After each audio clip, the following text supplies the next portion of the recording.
Cos gimnasios pechados e sen poder sair á rúa para realizar actividades deportivas ao aire libre, non nos queda outra que adaptar as nosas casas para poder continuar cos adestramentos diarios. En estes días de confinamento son moitos os profesionais do deporte que comparten as súas rutinas nas redes sociais, adestramentos que se poden adaptar a todos os públicos. Considero que el ejercicio va a ser muy importante estos días, más que el ejercicio, el movimiento, el que estemos moviéndonos, ya que durante esta cuarentena o lo que se alargue vamos a pasar la mayor parte del tiempo sentados o tumbados en cama y se va a ver afectada nuestra columna, ya sea a nivel lumbar, a nivel cervical, pues a lo mejor nos surgen dolores y ya os digo, pues eso va a ser por el sedentarismo que se va a provocar durante todos estos días. Por eso considero que es muy importante el que nos estemos moviendo. Facer deporte, aínda que sexa entre 4 paredes, é fundamental para non volvernos sedentarios. Normalmente a excusa máis repetida para non facer exercicio é a falta de tempo, algo que nestes días de confinamento temos dabondo. En el vídeo hago una propuesta de 5 ejercicios,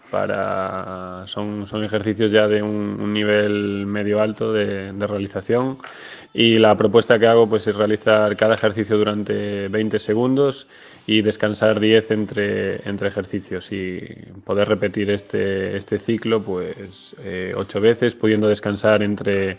las 4 series. Hacer 4 series de 5 ejercicios, descansar un tiempo que consideremos no muy alto, no más de 1 minuto, y volver a repetir estas 4 series de los 5 ejercicios. E se preferides facer exercicio dunha forma máis divertida e en compañía, sempre podedes facer o 3 en raya challenge. Desarrollar un tablero de 3 en raya, ya sea en la alfombra o en una mesa,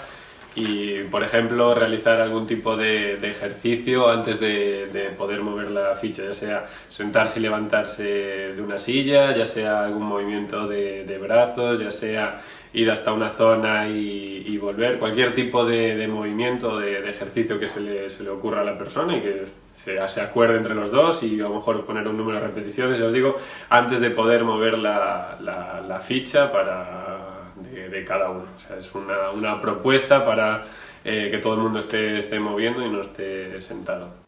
Queda demostrado que para seguir unha rutina de exercicio e adestrar na casa non fan falla grandes ferramentas, e ademais facendo deporte conseguiremos fortalecer o noso sistema inmunolóxico, algo que ante esta emerxencia sanitaria é tan importante.